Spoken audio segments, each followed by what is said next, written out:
tentando aí refletir sobre os ensinos do Evangelho de Jesus, esclarecidos à luz da doutrina espírita.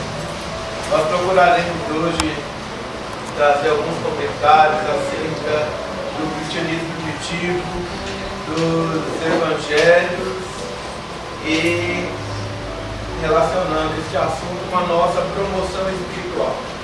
A necessidade de nós utilizarmos desses recursos para o nosso aprimoramento. E a gente roga a Deus que nos envolva a todos, que ilumine o nosso entendimento, a fim de que nós consigamos captar as orientações das virtudes espirituais que nos inspiram, nos instruem. Agradecemos a Deus pela oportunidade que nos concede de tratar para nós condições de reflexões capazes de trazer o entendimento mais amplo da vida, iluminar a nossa visão, para que nos momentos de testemunhos nós estejamos devidamente capacitados a fazer a melhor escolha, o nosso aprimoramento, aquela condição que nos garante uma dignidade capaz de nos assegurar a tranquilidade íntima. Que Deus, na sua misericórdia, nos dê força, bom ânimo, sensibilize o nosso coração, para que nós não estejamos naquela condição de espíritos com amplo entendimento acerca da vida, mas sem a disposição de usar os recursos do entendimento para a melhoria tanto íntima quanto do meio onde Deus nos situou para criarmos aquele ambiente de fraternidade, aquele ambiente que expressa a sua presença, uma vez que o entendimento para a criação de um ambiente fraterno, cristão, harmonioso, é como que um investimento que Deus faz em nós, esperando que coloquemos esses conhecimentos em prática no cotidiano da nossa vida, principalmente junto aos nossos familiares. Então o Evangelho de Jesus, ele vem como um clarão que sensibiliza o nosso coração e ilumina o nosso entendimento. Quando a gente quando a gente começa a estudar a doutrina espírita, a gente pega lá as obras da codificação, nós ficamos deslumbrados com a condição que a doutrina espírita nos concede ao abrir a nossa visão para enxergar as situações da vida além da matéria, além da vida aqui na Terra. E a gente percebe que a doutrina espírita vem trazer aqueles recursos capazes de dar uma consistência no entendimento que a gente tem acerca do Evangelho de Jesus. Porque se nós não tivermos aquela concepção de vida após a morte, da imortalidade da alma, da lei de causa e efeito, da bondade e misericórdia de Deus atrelada à sua justiça, nós não conseguimos entender a mensagem de Jesus. Porque se a gente para lá e pega as bem-aventuranças, que está lá no capítulo 5 do Evangelho de Mateus, Jesus fala assim: bem-aventurados os mansos, porque eles herdarão a terra, bem-aventurados os misericordiosos, porque eles alcançarão a misericórdia, bem-aventurados os aflitos, porque eles serão consolados. Mas a gente para e pensa assim: meu Deus, quando é que aqui na terra os mansos herdam alguma coisa segundo o padrão da terra? Então de que herança de quem Jesus estava falando? Eu vou herdar o quê? Então, segundo a concepção que Jesus nos traz, ele mostra que a mansuetude é aquela condição necessária a nós conseguirmos o domínio da terra do nosso coração. Quando lá na parábola do semeador, Jesus esclarece aos apóstolos acerca da parábola. Ele diz que a semente é a palavra e o terreno é o coração, né? Então, quando Jesus fala ali, bem-aventurados os mansos, que eles herdarão a terra, a gente pode entender aqui que Jesus está falando da herança, do domínio do nosso coração, da nossa intimidade, para nós não nos deixarmos envolver por situações exteriores capazes de tirar o domínio próprio, perdendo assim aquela condição de administrar a vida dentro do padrão de quem sabe o que está fazendo.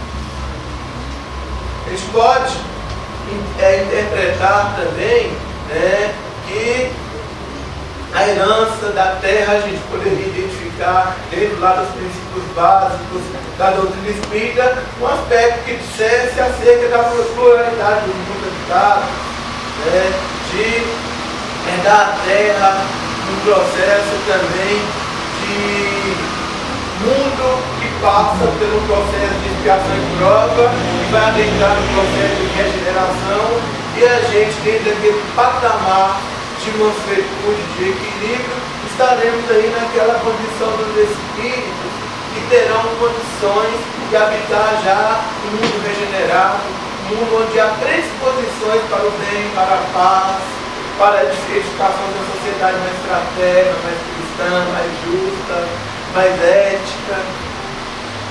Então a gente percebe que essa visão que mostra que o amadurecimento do espírito ele se dá em várias vidas, não numa única encarnação, ela faz com que o entendimento acerca do Evangelho de Jesus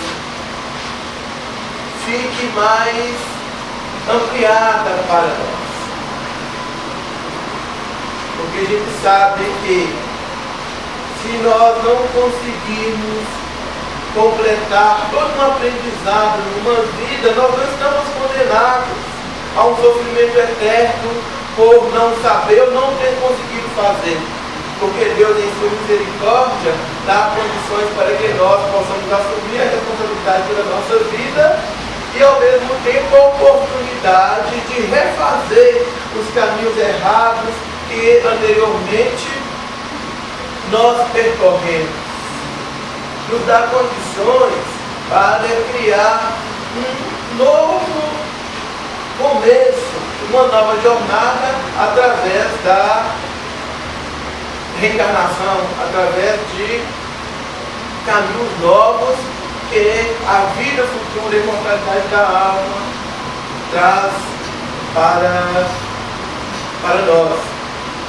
E assim, aquele temor, aquele Deus justo, vingativo, vai se transformando aos nossos olhos num Pai misericordioso, inteligente, que sabe dar oportunidades para que o aprendizado, a experiência vá sendo construída na intimidade de cada coração.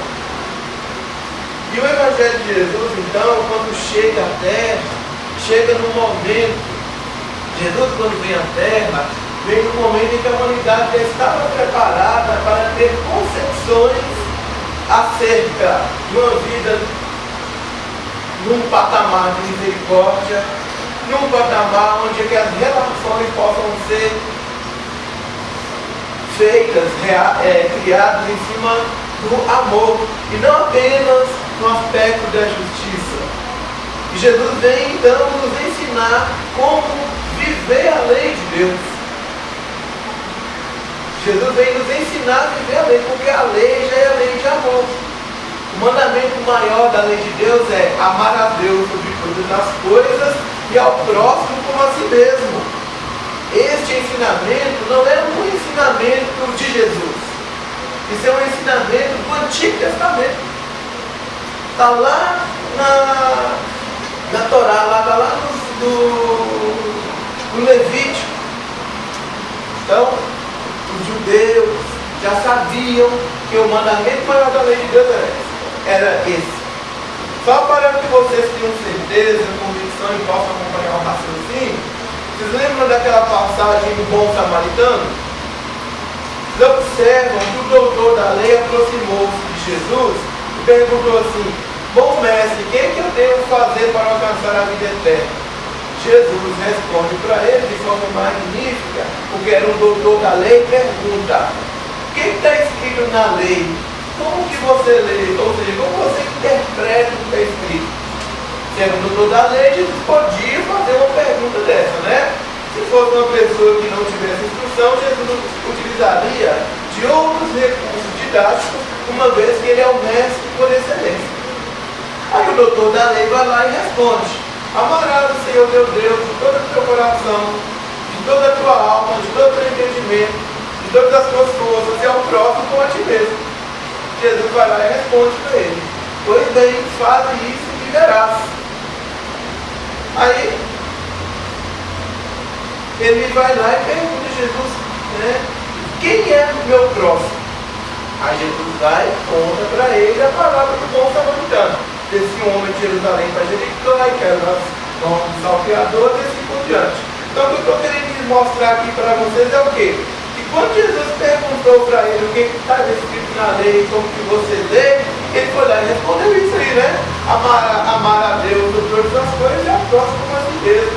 Como resumido aqui, eu estou resumindo o ensinamento, né, do mandamento maior, né, conforme Jesus traz para nós, os ensinos, está lá escrito nos Evangelhos.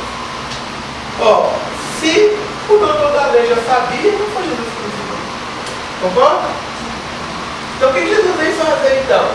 Jesus veio nos ensinar como é que ama a Deus sobre todas as coisas.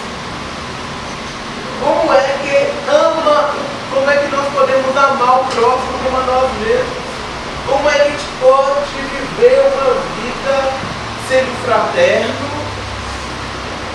no mundo como a terra?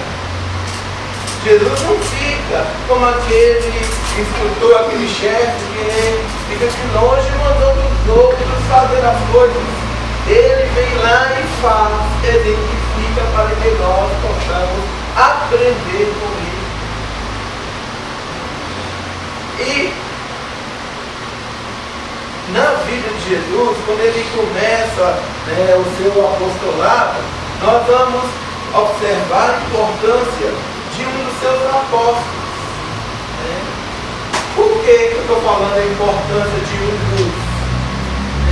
A importância do Mateus, ou seja, do Levi, quando começou a escrever, a anotar os diversos fatos, as diversas situações da vida de Jesus, para que essa exemplificação estivesse registrada e ela pudesse ser lida, estudada, analisada por outras pessoas. E o Emmanuel, no livro Paulo Estevam, vai mostrar para nós que as anotações de Levi eram aqueles estudos que serviam de base para que as pessoas conhecessem a boa nova. Quem lê o livro Paulo Estevam vai saber disso. Vou concordar comigo acerca dessa afirmativa que nós estamos trazendo aqui para vocês. Então a gente vai observar que o Mateus então teve uma convivência com Jesus e escreveu os fatos da vida de Jesus com base na própria observação dele. E o Mateus, ele vai ter sempre aquela preocupação de mostrar para os judeus que Jesus era o Messias prometido. Então ele vai fazer essas anotações, destacando aquelas referências que remetem àquele fato a antigas profecias, a fatos que estavam já registrados e que comprovavam que aquela situação ocorrida com Jesus era de fato o cumprimento do que os profetas já tinham falado. Ele vai buscar fazer referência sempre ao Antigo Testamento, para que os judeus possam ter o quê? A convicção de que Jesus era o Messias prometido. Ele começa a dar subsídios. Só para vocês entenderem e conseguir perceber com mais clareza isso que eu estou falando acerca do Evangelho de Mateus, Lá no capítulo 5, do Sermão da Montanha, logo após Jesus dizer as bem-aventuranças, Jesus fala assim, ó, não penseis que eu vim destruir a lei ou os profetas. Eu não vim destruir a lei, eu vim cumprir a lei. E aí, Jesus começa a fazer o quê? Uma comparação entre a lei antiga e o seu ensinamento. Como? Jesus fala mais ou menos assim: ouvistes o que foi dito aos antigos, não matarás. Isso está na lei? Está na lei. Inclusive é um dos 10 mandamentos, né? Aí Jesus vai lá e fala assim: eu porém vos digo, aquele que disser rapta ao seu irmão merecerá ser réu de juízo. Reconcilia-te depressa com o teu adversário enquanto estás a caminho com ele, a fim de que não aconteça de que o teu adversário te entregue ao juiz, o juiz te entregue ao oficial e o oficial te encerre na prisão. Jesus ele fala assim nessa parte: se você for lá no templo levar uma oferta e no caminho te lembrares que teu próximo tem alguma coisa contra ti, deixa ali a tua oferta, vai e reconcilia-te com o teu adversário, depois você volta e leva ao templo a oferta que ele ia fazer. Jesus está contrariando a lei de mandar as pessoas cumprir com as regras, as orientações acerca das purificações no templo? Não. O que Jesus está fazendo? Ele está aprofundando o entendimento da lei. Ele está trazendo uma nova visão para que a gente enxergue o que é viver a lei sobre aspectos mais amplos. Para as pessoas de forma geral não matar. É uma lei, uma regra correta, coerente, sim. Uma obrigação de todos nós. Nós não podemos matar. Aí Jesus fala assim: para um cristão, espera-se mais do que não matar. A gente não deve usar de expressões grosseiras como raca, que normalmente mostravam desprezo para aquela pessoa que estava usando, aliás, com quem estava conversando, e era acompanhada normalmente de uma parada assim para cá, demonstrando nojo, ácido daquela pessoa. Olha só que situação forte, né? De desprezo. Aí Jesus fala assim, ó, como cristão, isso não pode ter nada. Nós devemos fazer mais do que só matar. A gente não deve matar a esperança da pessoa, o seu sentimento de satisfação com a vida, a sua própria dignidade, né? Então Jesus está mostrando que Ele veio nos ensinar uma relação para com Deus mais próxima, em que entre nós e Deus está o nosso próximo. E para que nós consigamos demonstrar amor a Deus, devemos pautar as nossas ações no cumprimento do nosso dever. Quem busca pautar a sua vida em cima do cumprimento correto dos seus deveres, está chancelando a sua trajetória, está dando condições para que as pessoas não venham a criticar a nossa posição. Por quê? O dever é o mais belo laurel da razão, não é isso que traz o Evangelho do Espiritismo para nós? Então Jesus vem lá e diz para a gente, né, faz a comparação, aliás, acerca da lei antiga e do que ele estava ensinando. Eu, porém, vos digo. Qual judeu que poderia dizer ali que Jesus estava contrariando a lei? Aí mais à frente ele fala, lá no mesmo capítulo 5 do Evangelho de Mateus: ouvistes o que foi dito aos antigos, amarás o vosso próximo e aborrecerás o teu inimigo. Eu, porém, vos digo.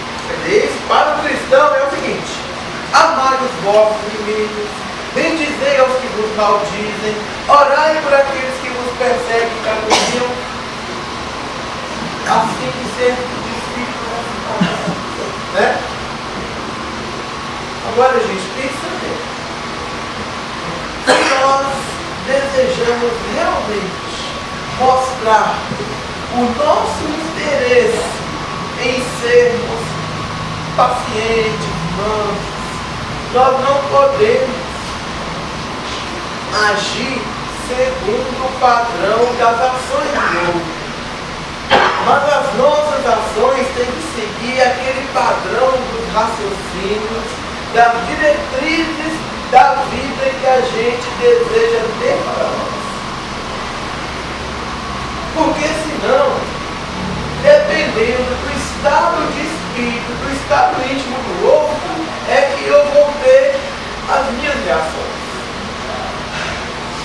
Então, quando Jesus falou, ouvisto o que foi dito aos antigos, amarás o vosso próximo, agora será o teu inimigo, eu, porém, vos digo, amai os vossos inimigos, bendizei os que vos maldizem, orai por aqueles que vos perseguem e caluniam. Ele está mostrando para nós que, para criarmos uma sociedade sim mais fraterna, mais justa, é preciso que nós venhamos a depor as nossas almas. E que a bondade em nós não seja tímida, que ela seja perseverante. Se uma pessoa vai lá e fala mal de nós para todo mundo, se alguém vem dizer assim, fulano falou mal de você, que nós encontremos alguma virtude verdadeira para expressar para o outro assim, ele falou isso, mas olha só, como que é uma pessoa boa sobre esses aspectos, como é um bom filho, é responsável, um bom trabalhador. E a pessoa que vem trazer a maledicência para nós fica até alguém, sem graça de continuar naquele trabalho. E aí, aos poucos, vai chegar no ouvido daquela pessoa que maldiz de nós, que a gente estava falando bem. Aí a gente poderia dizer, mas e se a pessoa perseverar no mal, né? Naquela postura de atormentar a nossa vida, dizendo calúnias acerca de nós. Jesus nos aconselha a orar por esses que nos perseguem. Criar aquele ambiente de emissão da imagem de Jesus para ela, da vibração da prece, da fraternidade. Porque se essa emissão da maledicência, essa emissão da perseguição, da calúnia, são expressões das trevas, do mal, a expressão que emana de Deus, a expressão da prece, daquela energia no patamar da harmonia, da paz, é a expressão da luz. E não há trevas que consigam manter-se sob um facho de luz. Então Jesus está nos ensinando não a termos aquela postura do religioso que faz porque o outro está dizendo é o que está escrito na lei. Mas Jesus está abrindo raciocínios claros para que nós entendamos a necessidade de criar um ambiente magnético que favoreça a fraternidade. E no Evangelho de Mateus nós temos aí, né, o primeiro evangelho. Nós temos 4 evangelhos no Novo Testamento, né? O primeiro é o de Mateus, o segundo é o de Marcos, depois o Lucas e o João. Nós vamos observar que o Marcos, o João Marcos, o Emmanuel de Paulo Esteu vai dizer para nós acerca de quem foi João Marcos. Está lá no livro Atos dos Apóstolos também, mas é que o Emmanuel traz de forma romanceada, fala dos detalhes, dos bastidores, que é muito importante para nós, e fica mais fácil a gente, lendo Paulo Estevão, conseguir ler o livro Atos dos Apóstolos e entender melhor o que está escrito lá. E muitas vezes a gente fala que não entende o Evangelho, né? Mas após uma leitura na obra Paulo Estevão fica mais fácil. Vocês podem observar isso. Então João Marcos era sobrinho do Barnabé, vinculou-se primeiramente ali a Paulo de Tarso, nas primeiras viagens. Depois ele não deu conta daquele aspecto de trabalho que estava sendo desenvolvido por Paulo e Barnabé, retorna, se vincula a Pedro e, com base nas experiências que ele estava tendo com Pedro ali na casa do caminho em Jerusalém, ele escreve o seu evangelho. Nós vamos ter lá o evangelho de Lucas. É muito interessante o evangelho de Lucas. Como que o evangelho de Lucas foi escrito? O Lucas não chegou a conhecer Jesus. O Lucas tornou-se cristão em contato com Paulo de Tarso. Lá na igreja de Antioquia, observando aquele tecelão inteligente, conversando, ele toma conhecimento da boa nova. E o Lucas era um médico, uma pessoa muito instruída, vai aos poucos se vinculando cada vez mais a Paulo. E nas diversas viagens, observando a dedicação de Paulo, da sua transformação de perseguidor do cristianismo em maior divulgador da boa nova, um dia ele chega para o Paulo e fala assim: Paulo, deixa eu escrever sobre a sua vida. Aí Paulo, Lucas, não escreva sobre mim, escreva sobre quem é maior que eu, escreva sobre Jesus. Eu tinha uma grande vontade de escrever sobre como foi a trajetória de Cristo, de ir lá encontrar com Maria de Nazaré, perguntar para ela como que foi o nascimento do Mestre, percorrer os caminhos que o Mestre percorreu, para que a posteridade tenha esses detalhes. Nós só temos atualmente as anotações de Levi. E aí o Lucas vai lá, vendo que o Paulo não conseguia devido o quê? O excesso de trabalho com a divulgação da Boa Nova, vai lá e escreve o livro, o Evangelho de Lucas. E aí, o Lucas ele vai escrever o livro, mas voltado para quê? Para atender e para que os gentios, aqueles que não são judeus, consigam perceber que Jesus é o mestre, é o enviado de Deus para toda a terra, e não apenas para o povo. Que o povo eleito judeu é uma expressão que deve ser entendida, a Judeia deve ser entendida como toda a humanidade. E aí o Lucas vai lá e traz essa abordagem, que nós vamos observar diversos detalhes do Evangelho de Lucas, que só estão escritos lá. O nascimento da vida de Jesus, o nascimento de Jesus, por exemplo. Por que está lá? Porque ele fez aquilo que Paulo falou que ia fazer. Foi lá conversar com Maria, perguntar os detalhes. Então, depois nós vamos ter o Evangelho de João, que é o último dos Evangelhos a ser escrito. Então, diversas passagens nós vamos encontrar lá. Então, o Evangelho de João, aquele Evangelho mais amoroso, mais místico, fala de Jesus de forma diferente. Lá no início era um verbo e o verbo estava com Deus. Ele estava Jesus como o verbo que se fez carne. Como trazer o quê? O entendimento para a terra, para que nós possamos entender, trazer a luz, trazer o entendimento de Deus para nós. E Jesus fala, o João vai trazer um evangelho todo amoroso para nós. Em determinadas passagens do evangelho de João, que ele percebe, que ele mostra o sentimento de Jesus. Você chegando em casa, pegue o capítulo 17 do evangelho de João. É uma prece que Jesus está fazendo lá dentro, rogando a ele pelos seus discípulos, por aqueles que estão no trabalho da divulgação. Assim como Deus cuidou dele, ele é o médico, Jesus. Jesus cuidava bem dos apóstolos até aquele momento.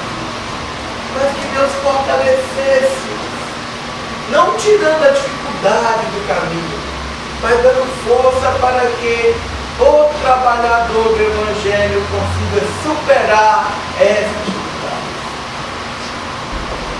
Então a gente vai observar toda essa expressão de quem fala com amor, que era João. E mais tarde, o Lucas, né, vai conversar com Paulo.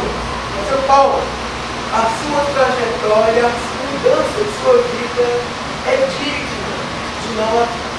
O mundo precisa saber o que está acontecendo. Deixa eu escrever essas coisas. Aí o Paulo falou, pode escrever sobre mim. Mas quando você for falar de mim, não fale das virtudes que eu não tenho. Fale dos meus erros, fale dos meus acertos, dos meus crimes, para que todo criminoso saiba que é possível regenerar-se. Está lá no livro Paulo esteve nessa fala, mais ou menos nesses termos. Olha só que ensinamento que Emmanuel traz para nós nessa obra.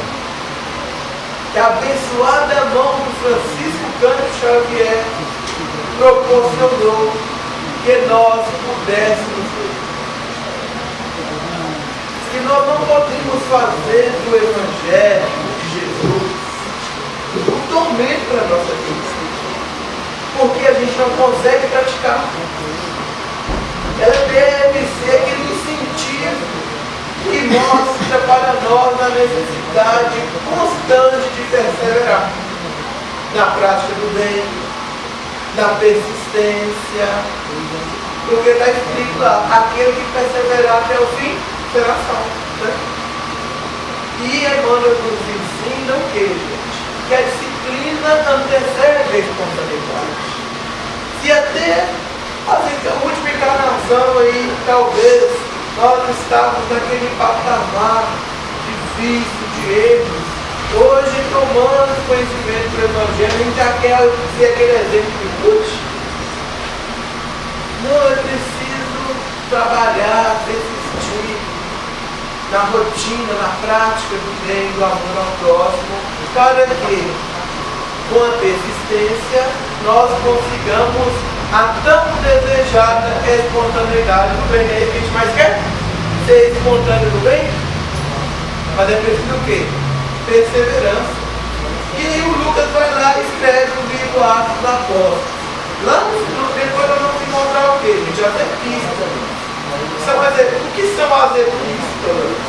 São as cartas que o Paulo escreveu para orientar as diversas igrejas, as diversas comunidades cristãs que ele foi criando, que ele foi formando nas viagens que ele fez sobre as diversas cidades. O pessoal pedia, Paulo, vem aqui nos orientar, nos dizer como que nós devemos fazer diante dessa dificuldade. Naquela época, gente, tinha jeito de visitar todas as da pé? Não tinha. Então o que ele começou a fazer? Sob inspiração do plano superior, escrever cartas. Jesus passava para Estevão e Estevão repassava para Paulo. É quando eu falei isso para nós. As epístolas de Paulo são obras mediúnicas, em que estava sob a coordenação ali era quem? Jesus. Nós temos epístolas, outras epístolas, como a do próprio João, a do Tiago, a do Pedro, né? Então, cartas também inspiradas. E o último dos livros é o Apocalipse, que foi escrito também por João, porque o João é evangelista, né? O apóstolo Jesus, que também foi ditado por Jesus. Então aí eu fiz para vocês aqui um resumo do que é o Novo Testamento. A Bíblia é dividida em duas partes, né? O Novo Testamento e o Antigo Testamento. O Novo Testamento é tudo aquilo que se refere a Jesus para cá. O Antigo Testamento é antes de Jesus. A trajetória do povo judeu antes de Jesus e pós-Jesus. Tranquilo, gente? Então esse conjunto de conhecimentos que está aí no Novo Testamento é para nós utilizarmos para a nossa promoção. Então, Ao adentrarmos numa casa como essa, para assistir uma reunião, ao nos predispormos a participar de seminários, ciclos de estudos, encontros diversos, nós estamos procurando aquele aprimoramento capaz de dar uma visão mais ampla para o nosso entendimento, para compreendermos a vida de forma mais ampla. Então, o primeiro patamar é do entendimento. Para quê? Para que nós sejamos servos como os servos. Para que nós tenhamos condições de indagar de nós mesmos, sobre o que a gente quer, o que nós almejamos, a que propósitos nós estamos atendendo, a que finalidades nós nos destinamos, assim de conseguirmos emergir das condições inferiores para as situações superiores que Jesus veio ofertar para nós. Então é necessário nós acordar, sair do sono que nos mantém presos àquelas posições da retaguarda do nosso passado. E a reflexão que o conhecimento traz impulsiona a gente à necessidade de melhoria. Nós só iremos obedecer os ensinos do Evangelho se nós entendermos a necessidade dele para a nossa vida. Se nós não conseguirmos compreender, nós não iremos obedecer esses ensinos. A gente vai achar que não é coerente para nós amar inimigo, bem dizer a quem nos maldizem, a quem maldiz de nós, orar para aqueles que nos perseguem e caluniam. A gente vai perceber que essas posturas vão trazer prejuízos para nós. Então, quando a gente estuda e entende, a gente vai falar, é preciso agir sim nesse patamar. E o Kardec vai dizer para nós, lá no Evangelho segundo o Espiritismo, naquela lição que o título é Obediência e Resignação, que a obediência é o consentimento da razão. Se a razão não consentir, nós não iremos obedecer. Então, o pai, a mãe precisam de incentivar o filho a participar da evangelização? Sim, para ele entender. Porque senão ele não vai obedecer esses ditames que Jesus trouxe para nós. Nós precisamos de estudar o Evangelho no lar? Sim, para que esse estudo seja disseminado, analisado, para que nós, ao comentarmos, nos sintamos um pouco mais comprometidos com a prática.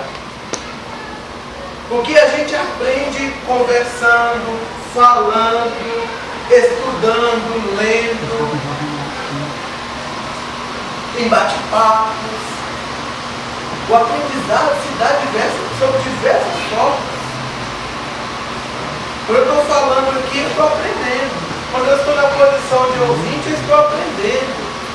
Quando depois de uma conversa cotidiana aí com um de vocês aí, companheiros nossos, o raciocínio nosso vai abrindo. A gente vai entendendo a vida sobre situações, sobre outros pontos de vista. E a gente fala, eu entendi, então eu passo a obedecer. Por quê? Porque a compreensão, a luz do entendimento joga um clarão sobre a nossa visão. E se antes eu não seguia por aqueles caminhos, eu não tinha aquelas posturas que eu não entendia, agora que eu vejo, eu vou lá e entendo. Se antes eu não entendia, por que aquela posição que o meu próximo está tendo, meu irmão, minha mãe, meu amigo, meu vizinho, é uma posição que eu devo respeitar e não desejar que ele venha agir da forma como eu penso. Eu só consigo respeitar se eu entender, se eu compreender assim. Senão, caso contrário, eu querer fazer ele mudar de opinião. Fazer com que ele haja tendo conceito de certo e errado segundo o que é a minha concepção. Então, a compreensão joga um clarão sobre a nossa intimidade. E aí, frente às ações do outro, eu respeito e falo, não adianta, eu tenho que falar. Ele mesmo vai entender depois, pela própria experiência. E aí, eu já aceito. E a pessoa às vezes fala, mas como é que você aceita tão tranquila essa situação? É porque o entendimento já chegou e fez a gente compreender. E aí nós conseguimos o quê? A resignação. O que é resignação? É o consentimento do coração. Não é isso que o Kardec traz para nós? Às vezes, assim, oh meu Deus, eu estou vendo, estou compreendendo, sei que o agir de outra forma não vai ser, mas dói ainda no meu coração perceber isso, né? Obedecer isso tudo, né? Antes dessa lição obediência e resignação, tem uma lição lá que é a paciência. E fala, oh meu Deus, eu tenho que ter paciência frente a tudo isso. Que eu sei que vai agir diferente, vai dar resultado. E para mim é um incógnito, gente. Como que esse Espírito benfeitor começa essa lição da paciência? Paciência que é a ciência da paz, não é mesmo? Pode dizer, a paciência é a ciência da paz. Ele começa assim, ó. A paciência, aliás, no item paciência, desculpe. A dor é uma bênção que Deus envia aos seus eleitos. Começa assim. Chegando em casa, pegue essa lição dele. Eu quero trazer um comentário para vocês do livro Paulo Estevam, que ilustra essa lição, essa fala. Por que a dor é uma bênção que Deus envia aos seus filhos?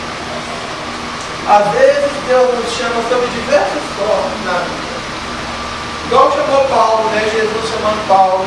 Chamou Paulo, foi chamado a reflexão pela instrução do Estevão, que chamou ele com raciocínios tão claros, né, acerca de Jesus, explicando que Jesus era o Messias prometido. Chamou ele pelo sentimento, para ele ver a casa do caminho, como que eram aquelas obras de assistência dele, e ele não aceitou. Aí Jesus foi lá diretamente e chamou ele no caminho de Damasco, né, no deserto. E para que Paulo fosse um eleito, ele teve que receber como prêmio o quê? O sofrimento, a dor, que vem dilapidar o Espírito, que vem ensinar.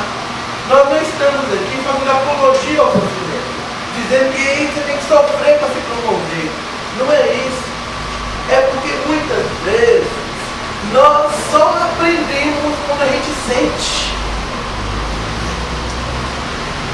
Sem a possibilidade de sentir na intimidade, às vezes de passar pela consequência do erro, nós não conseguimos aprender.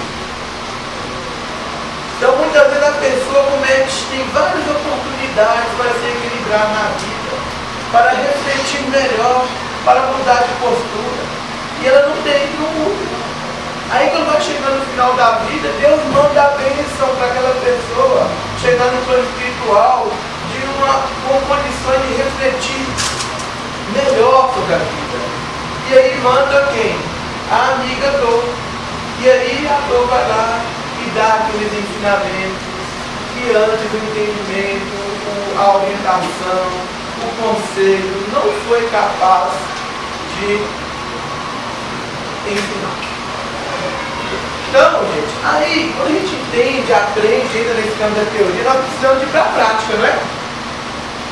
Aí a gente aprendendo, a gente começa a ver a necessidade de fazer trabalhos, né, que mostra a nossa predisposição de servir. O estágio é necessário ao aluno, não é? Para ele aprender. Não ficar só no campo da teoria.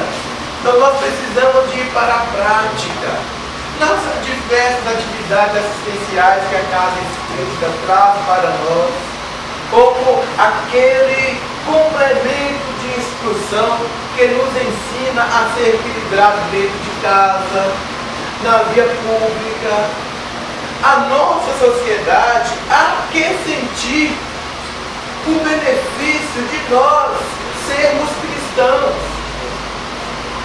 Esse investimento que a espiritualidade está fazendo em nós há que trazer benefícios para o meio onde nós estamos inseridos. Então, a prática do bem, agir cumprindo os nossos deveres, não deve ser entendido como uma obra de caridade de nossa parte, não. Deve ser entendida como uma obra de cumprimento de dever de uma pessoa responsável. Então, ser educado na via pública, isso não é caridade, não. Isso não é obra assistencial, não. A gente vai lá para o campo do assistencialismo, não, isso é dever. Ser educado dentro de casa é dever. Então a gente conhece uma pessoa empenhada em se reformar intimamente, em mudar pelas suas ações, não é? Reconhece-se o verdadeiro espírita pela sua transformação moral, pelo esforço que ele emprega em tomar as suas más inclinações. É aquela pessoa que está esforçando. Então você conhece uma pessoa empenhada em melhorar pelas suas ações. Agora nós reconhecemos uma pessoa como ela verdadeiramente é pelas suas reações. Nós nos conhecemos pelas nossas reações. Aí falou, meu Deus, tem que mudar. Então você vai na prática. Eu preciso aprender a emitir energias melhores para o outro. Vamos candidatar a tarefa do passo, ao estudo, para que nós sejamos devidamente capacitados. E aí, naquele momento em que eu paro para fazer o bem para o outro, dando da minha energia, fazendo prece, educando a minha mente, eu estou criando o quê? Condições de me espiritualizar e dar um pouco de equilíbrio, um esforço perseverante, constante e sincero, uma tarefa de passo, de visita enfermos, de uma palavra amiga, alguém que chega pedindo conselho, que nós não tenhamos vergonha de dar aquele conselho, dar aquela opinião pautada em cima do Evangelho de Jesus.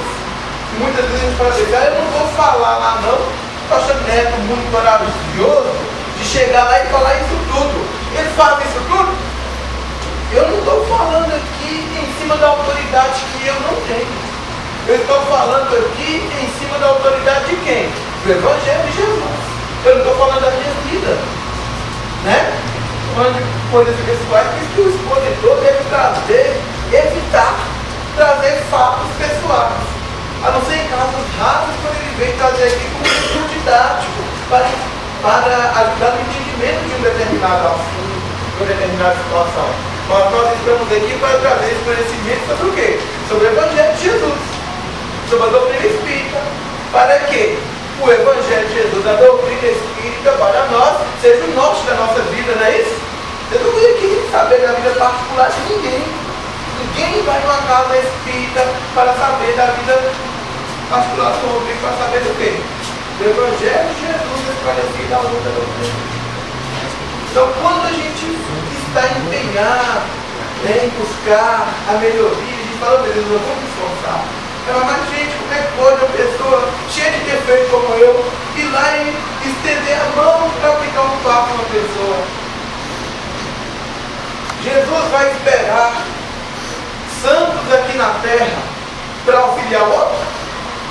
Não. Se ficar esperando santos, almas virtuosas, o serviço fica por fazer. Jesus, quando foi alimentar a multidão, ele chegou para os apóstolos Ele olhou para a multidão assim, que estava seguindo ele, e viu que a multidão dele estava com fome, ele foi com dó. Os apóstolos, Senhor, eu não falo isso, tanta gente seguindo ele com fome. Aí Jesus perguntou assim: o que você tem? Perguntou para os apóstolos: o que tem disso? Aí os apóstolos, Senhor, só uma ligadinha aqui, ó. 5 pães e 2 peixes. Aí fazia chega aqui às vezes o Beto, ó, fulano, vem aqui fazer uma tarefa. Não, Beto, eu não tenho nada não. Aí vamos dizer que o Beto fala assim: o que você tem? Ah, 5 pães e 2 peixes, só 5 pedacinhos de pão, uns peixinhos aqui. É por isso aí que nós vamos fazer a multiplicação. Não foi o que Jesus fez? Ele dá isso aqui. Então é com a migalha da nossa boa vontade, da nossa predisposição de servir, é que o bairro vai ser atendido, é que a população que mora aqui vai ter acesso ao conhecimento. E, ao mesmo tempo, nós que somos enfermos da alma, vamos aprendendo a utilizar os remédios para curar nossas enfermidades, não é mesmo? Então, enquanto a gente espera aquela transformação desejada, nós operemos no bem. Enquanto espera, opera. E quando o trabalhador está pronto, o serviço aparece. É isso que está escrito no livro nosso lá? Então, gente, nós não podemos ter a timidez para começar a exercitar aqueles recursos que a gente tem, não. E nós não podemos ter aquela vaidade de querer ser o primor na execução do trabalho. Eu vou fazer aqui que eu dou conta a cada um segundo a sua capacidade, né? Tá tranquilo, gente? Se quiserem fazer comentário, todo mundo competente, pode falar. Quando eu começo a falar, os papos, né? Então, você pode ficar à vontade. Você falando bem, a gente vai, você falando, vai estudando, vai meditando, vai aprendendo depois, Então tá bom. E aí, gente, com o passar do tempo, com o esforço perseverante, né? Num passe ali, num bom conselho acolá, numa leitura edificante que faz a gente refletir melhor, nós vamos criando aquela condição que traz mais harmonia para a nossa vida. E aí, essa condição que chega às vezes na primeira fase da nossa vida é todo um preparo. Para quê? Para que aquele teste difícil, aquela prova difícil que está programada na minha trajetória reencarnatória, quando esse teste chegar, se eu estiver devidamente preparado, segundo esses padrões aqui de raciocínios que nós estamos trazendo, nós conseguiremos atravessar a tempestade com uma certa serenidade, sem deixar que a embarcação afunde. Agora, a tempestade vai ocorrer? Vai. Nós vamos temer? Iremos. Mas teremos aquela condição de firmeza, daquela pessoa que sabe que tem dificuldade e o que menos pode ajudar é o desespero. E mesmo frente à dificuldade, numa embarcação em pleno mar, numa noite de tempestade, ela para, vê a gritaria de todo mundo, resolve chegar lá, segurar o timão ou o leme do barco e ficar firme ali, confiando em quê? Que Deus vai ajudar a superar as dificuldades e tudo nessa vida passa, porque não há tempestade que dure eternamente, né? Não há noite que dure eternamente, que não seja acompanhada de um dia, e não há tempestade que não seja acompanhada de uma bonança, de uma calmaria, né?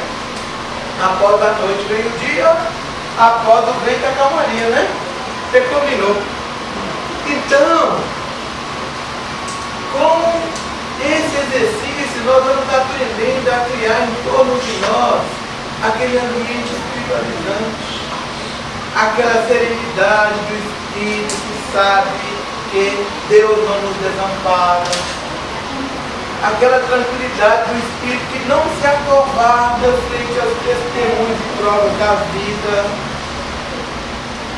que tem certeza de que Deus irá suprir as nossas limitações e fraquezas, porque Jesus disse, está lá no Evangelho muito claro: pedi e dá-se-vos-á, buscai e acharei, batei a porta e ela se vos abrirá. Se vós, Jesus fala assim, se vós, sendo maus como sois, sabeis dar boas coisas aos vossos filhos, o que não fará Deus por vós, ó homens de pouca fé? Qual é o pai que dá pedra ao filho que pede pão, ou uma serpente ao filho que pede peixe? Não é isso que está lá no Evangelho? Jesus fala para nós? Então Deus é muito mais misericordioso que nós. Se os pais aqui da terra não medem sacrifícios para educar bem, para acariciar, para orientar os filhos, o que não vai fazer Deus por nós?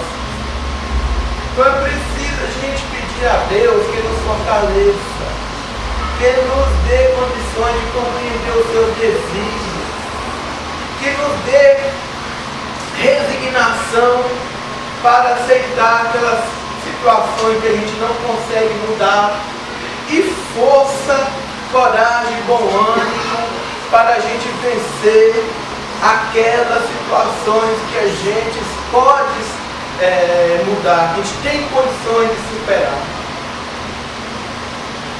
Nós vamos confiar em Deus, sabendo que Ele é o supridor das nossas limitações. É preciso ter essa fé, essa certeza de que Deus é o nosso Pai e nos resguardar em quê? No cumprimento dos nossos deveres, cumprindo bem o que? As nossas obrigações. E nós vamos encontrar nesse livro Paulo Estevam, algumas situações que eu queria mostrar para vocês aqui. Aliás, vamos tentar fazer um resumo aqui, depois eu leio a parte que eu coloquei. Quando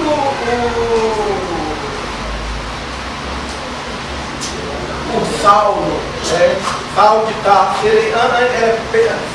Paulo ainda perseguidor é Saulo, né? Foi lá na casa do caminho, encontrou os Estevão, né? Aquelas pessoas, a casa do caminho era uma obra de assistência social criada pelos apóstolos para que eles pudessem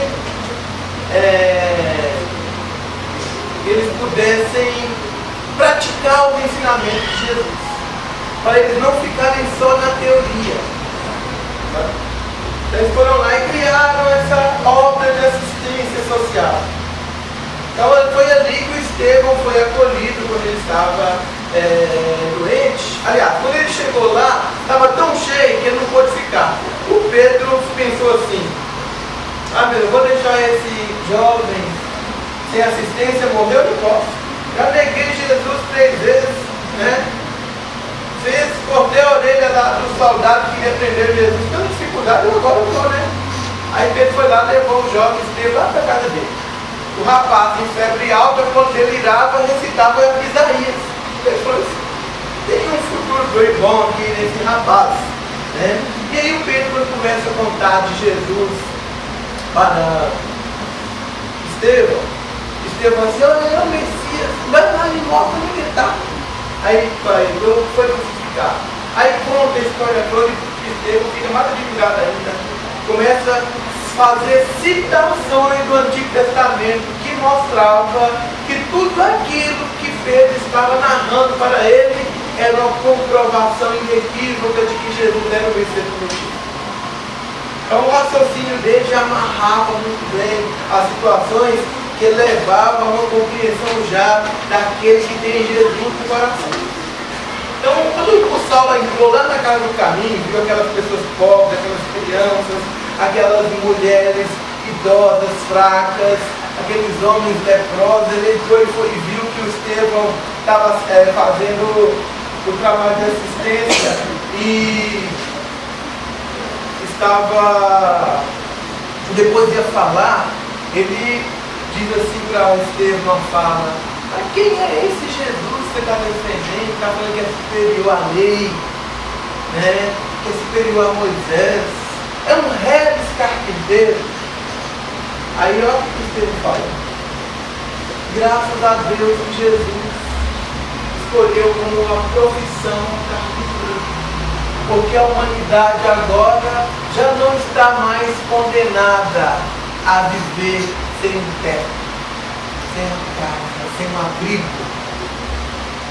Jesus veio construir o abrigo para a nossa alma. Ele fala assim para o Saulo: Saulo, até agora o judaísmo tem a justiça para corrigir aqueles que erram, o apedrejamento para aquelas mulheres que caem em tentação, o vale dos leprosos para aqueles que adoecem. Jesus veio trazer a misericórdia para todos esses que estão esquecidos da lei. Acaso nós podemos esquecer que toda a lei e os profetas é uma exaltação da misericórdia de Deus? E ainda assim o Saulo vai lá e não entende. Já no segundo momento, né, o Estevão faz um discurso. Esse discurso também está lá no livro Atos dos Apóstolos. Vocês leem o livro Paulo Estevão, depois leem o discurso de Estevão lá no livro Atos dos Apóstolos, fazendo a comparação da maravilha, né? O Saulo vai lá, fica indignado e esbofeteia, dá vários murros no Estevão, lá no Sinédrio já. E aí o Estevão, né, naquela hora sente a sua dignidade ferida, sente assim aquela humilhação ali no meio de todo mundo, ouvindo, gritando. Aí ele lembra que ele sofreu muito com o pai dele, né? Na época, logo no início do livro, que é a trajetória dele sofrendo lá as humilhações com o pai, com a dificuldade que a família passou. E ele pensou assim: se naquela época eu conhecendo só a lei dos profetas, eu mantive a serenidade, agora que eu conheço Jesus, mais motivos ainda eu tenho para manter-me firme no ideal de expressar a paz, a harmonia e a serenidade. Aí Saulo vai lá e fala assim: o que Jesus te ensinou? Ensinou, além de morrer entre dois criminosos, a covardia? O Estevão vai lá e diz para ele assim: a paz difere da agressividade, assim como, pessoal, melhor eu colocar, a paz, assim, deixa eu achar, achei, a paz, não sei dizer aqui no meu livro, não reages, covarde, tua escola é também a da indignidade? Essa pergunta. Aí o pregador cristão, apesar dos olhos molhados, respondeu com firmeza: a paz difere da violência, tanto quanto a força do Cristo diverge da vossa. Essa é a minha resposta, gente. Verificando tamanha superioridade de concepção e pensamento, o doutor da lei não podia ocultar o despeito e a fúria que lhe transpareciam dos olhos chamejantes. Então, a gente observa que são concepções maravilhosas que tem.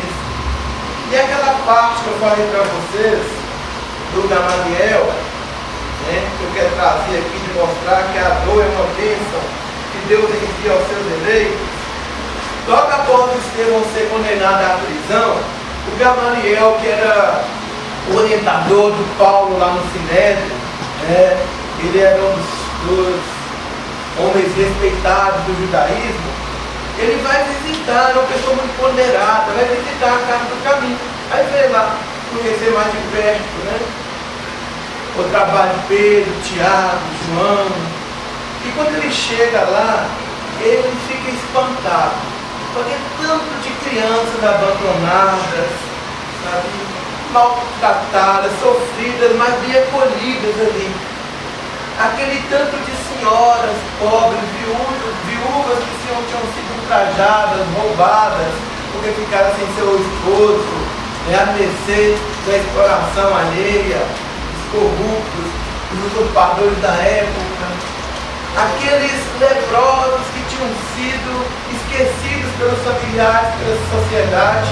Aí de repente, quando ele vai aproximando ali, ele encontra um amigo dele, né? E aí ele fala assim: mas Samônio, você aqui? Aí ele fala assim: Gamaliel, após eu adoecer de lepra, meus familiares me abandonaram, tramaram com os juízes da época para que eu perdesse a propriedade de todos os meus bens e me expulsaram de casa, me jogaram no vale imundo dos leprosos. Chegando naquele local, talvez pela dificuldade de me adaptar àquela situação em função da vida rica, cheia de recursos, que eu tive, que você conheceu quando visitou minha casa diversas vezes, eu não me adaptei e saí perambulando, procurando os amigos ou algum socorro frente à minha dor e aflição. Com o passar do tempo, a doença foi aumentando, as pessoas cada vez mais se distanciando de mim, até que um dia um carroceiro me viu e, por misericórdia, conhecendo já o cristianismo, trouxe-me à casa do caminho. E eu tenho recebido aqui das mãos de Pedro e dos diversos trabalhadores desta casa o socorro, o alívio às minhas dores.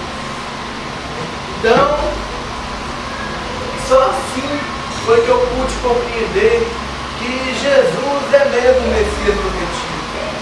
O Messias não poderia vir empunhando uma espada, precisando de contar com soldados, com guerras, para se fazer reconhecido. E usando o triunfo daqueles que não sabem senão o que são as glórias do mundo. Ele usou os recursos para aqueles que nada tinham, para aqueles que estavam desprezados. É o clamor das vozes que está sendo agora ouvida por Deus. Ele é o enviado de Deus, mas para essas almas, para que esses que sabem sentir possam perpetuar o que é o cristianismo. E assim ele conseguir alastrar pelo mundo, crescer, frutificar. Aí ele chega e fala, Gamaliel fala, ainda tem que entender Jesus como uma pessoa respeitava a obra dos apóstolos aqui, é certo, mas compreender como Messias prometido, aí ele fala, é difícil você compreender e aceitar essa verdade, porque você tem todas as suas necessidades satisfeitas. Ele fala isso, sabe? Gamaliel chega, para, sabe? E reflete. Aí ele vai lá e fala, talvez você tenha razão, eu preciso estudar sobre Jesus para entender melhor. E tem uma parte aqui ainda que eu quero ler para vocês. Ele fala assim. Olha só como ele diz aqui, ó. Vou ler aqui para vocês.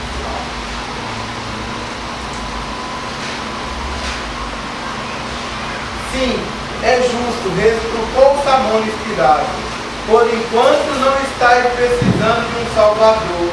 Eis porque o Cristo afirmava que viera para os doentes e para os aflitos. Gamaliel compreendeu o alcance dessas palavras que davam para meditar uma vida inteira, sentir os olhos úmidos, a observação de Samônio penetrada de fundo na alma. Fundo, aliás, penetrada de fundo o coração sensível de homem justo, percebendo todavia que necessitava de prudência para não confundir o sentimento do corpo. Aí ele vai lá e fala, tem razão, estudarei o teu Cristo. E aqui essa parte que eu queria trazer para vocês, para que a gente pudesse talvez compreender melhor essa lição do que está lá no Evangelho segundo o Espiritismo, que fala da paciência, do aprendizado, que muitas vezes só o tempo é que traz para nós. Não sei se vocês conseguiram criar um raciocínio lógico que possibilita aí a compreensão desse patamar de raciocínio que nós estamos querendo trazer, da obediência como consentimento da razão e da resignação como consentimento do coração. E a paciência como um recurso que o tempo é que vai trazer para nós, tendo muitas vezes aí como auxiliar as experiências da vida que nem sempre são fáceis de serem aceitas e superadas, para que nós consigamos adentrar aquele patamar de almas abnegadas, de almas que fazem além do dever, sem nenhum interesse de retribuição, sem nenhum interesse de receber qualquer gratificação pelo bem que pratica. Porque a prática do bem, por dever, já é o quê? Uma espontaneidade da sua alma. Somente a persistência no bem é que vai dar para nós essa espontaneidade tão desejada para nós. Somente o trabalho no bem é que vai nos ensinar. Porque, segundo Emmanuel, que a gente aprende isso, que é o quê? A disciplina antecede a espontaneidade. O processo de aprendizado se dá pela repetição. Quando a gente vai estudar matemática, se a gente não fizer vários exercícios, a gente chega na hora da prova e erra. Né? Então a gente, quando estudar, precisava de repetir. Né? Não é isso mesmo?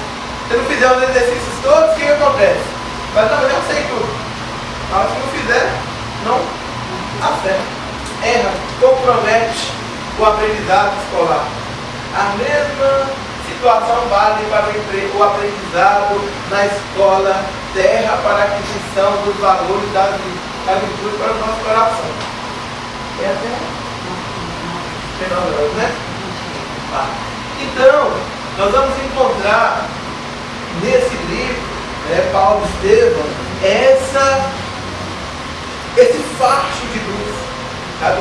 Que mostra para nós o que foi o trabalho dos primeiros cristãos, o que foi a dedicação de trabalhadores como Paulo de Tarso, que quando ele percebeu o equívoco dele frente à perseguição que ele fez aos apóstolos, condenando Estevão à morte, que depois Estevão é condenado ao apedrejamento, condenando João Evangelista ao banimento. João foi banido por ordem de Paulo. Pedro e Tiago só não foram mortos porque o Gamaliel intercedeu. Pedro, Tiago e João só não foram mortos porque o Gamaliel intercedeu. Aí o Paulo depois fica revoltado porque a sua noiva, Abigail, que era irmã de Estevão, virada cristã. E ele falou assim, agora eu quero saber quem foi que transformou Abigail em cristã. E esse homem vai merecer a morte como a justiça. Porque Jesus está me perseguindo para tudo quanto é lado. O Salmo falava assim. Eu procurava o irmão da Abigail em tudo quanto era lugar. Procurava Estevão, Gesiel, não achava. No dia que ele morre, e é o dia da minha maior glória, eu venci um inimigo, eu descubro que ele era o Gesiel que eu tanto procurava. E o que ele fala na hora da morte? Eu estava sendo fiel a Moisés. No dia que eu descobrisse Jesus, é isso que Paulo Estevão fala para ele: Paulo, Saulo, você está sendo fiel a Moisés. No dia que você descobrir Jesus, você vai ser muito mais fiel a ele. Você vai dedicar-se a ele de corpo e alma. O Estevão estava fazendo o quê? Uma profecia, né? E é isso que acontece. E aí, o Saulo, depois de vai e sai, né? E fala: Abigail, eu sou um criminoso, matei seu irmão, mas não posso casar com você. Eu nem não tem jeito mais não. Mas ele se arrepende, vai lá, né? Conversar com a Abigail fala: Saulo, meu irmão é muito ponderado, muito prudente. Se ele viu nesse carpinteiro o Messias, deve ter alguma coisa. E aí eu fui estudar Jesus. E eu percebi que realmente Jesus é o Messias prometido. E aí, né? Aí ela falou que encontrou esqueci agora o nome aqui do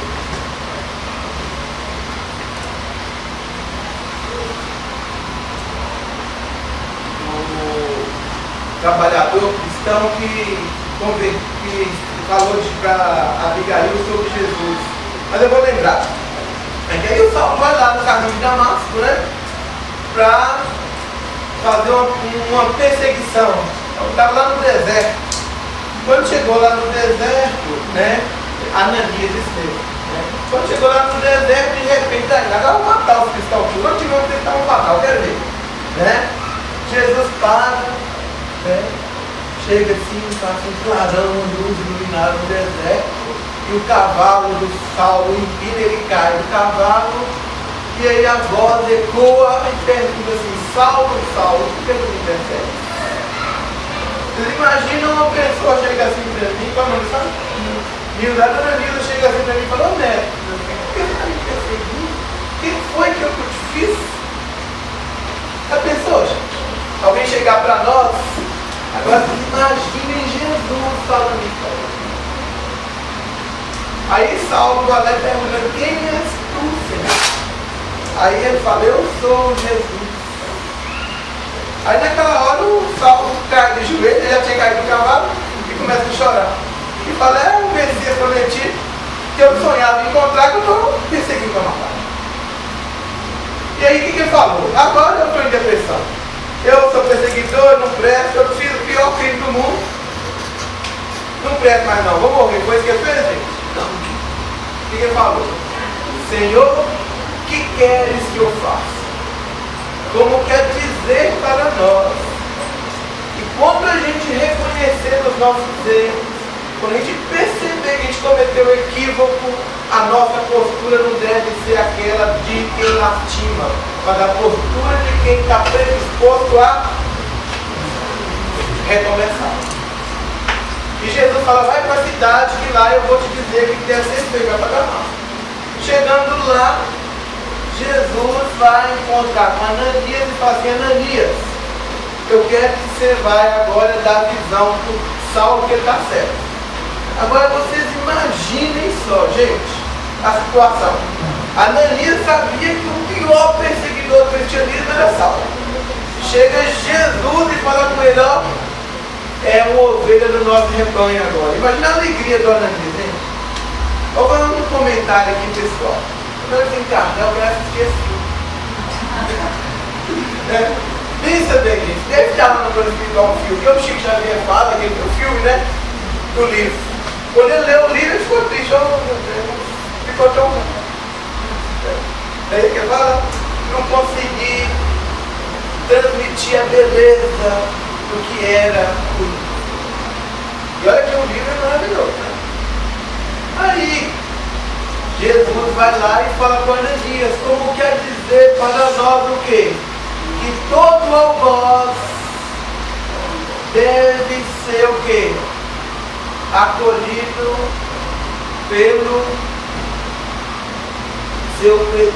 todo perseguidor deve ser acolhido pelo perseguido.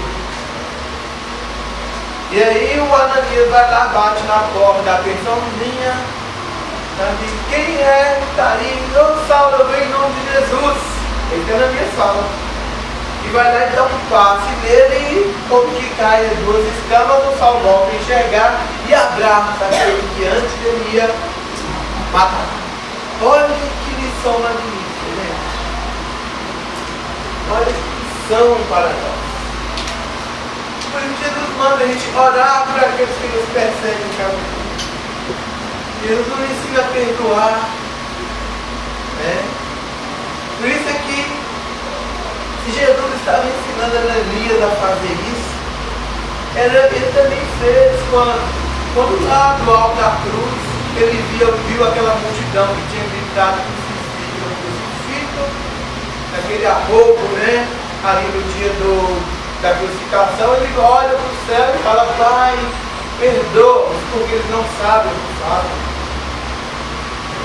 Então nós que já estamos iluminados pela luz do entendimento, que a gente possa pedir a Deus que nos dê condições de perceber com o entendimento que a gente tem, que aqueles que nos perseguem, aqueles que causam tormento, aqueles que não são capazes de dar aquela compreensão que a gente anseia, eles não sabem o que fazem. São mais carentes da nossa compreensão, da nossa paciência, do que maldosos. Né? Somente com a força de Deus, somente voltado para a fé, para a esperança. A fé é a mãe da esperança, né? É que nós conseguiremos superar essa dificuldade.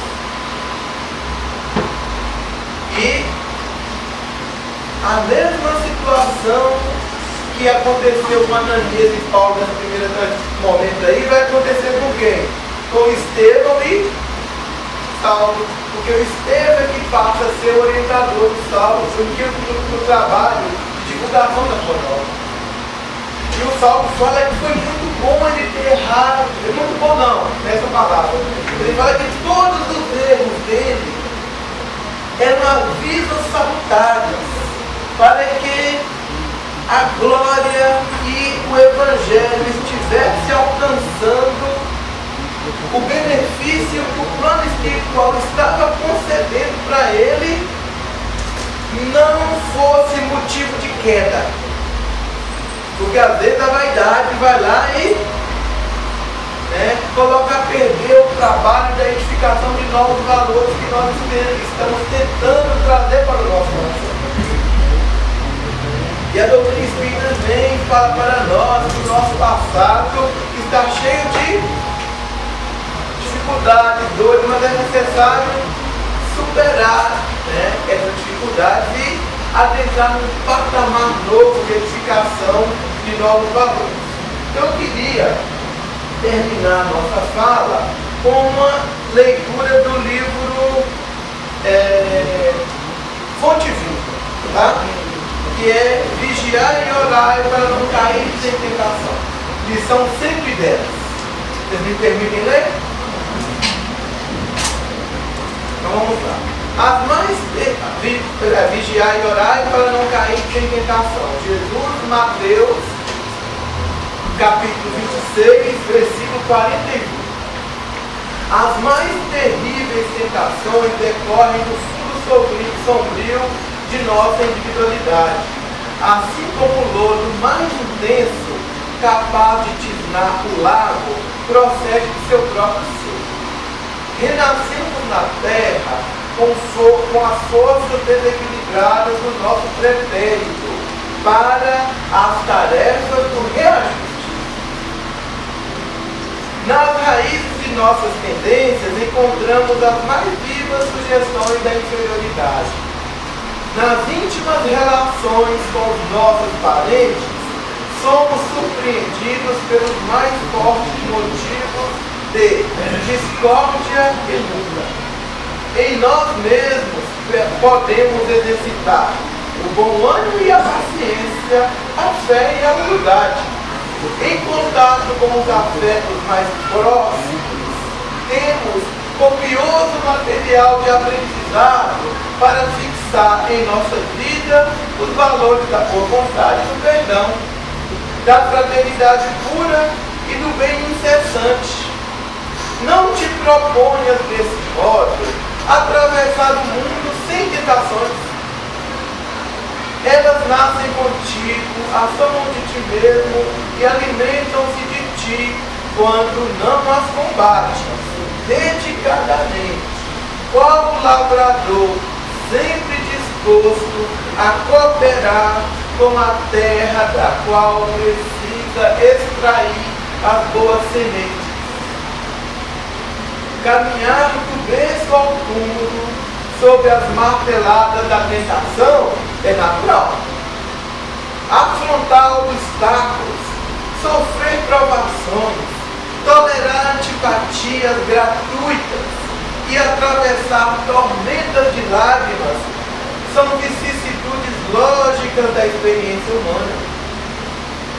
Entretanto, lembremos-nos do ensinamento do Mestre, vigiando e orando, para não sucumbirmos às tentações, de vez que mais vale chorar sob os aguilhões da resistência do que sorrir sob os narcóticos da queda.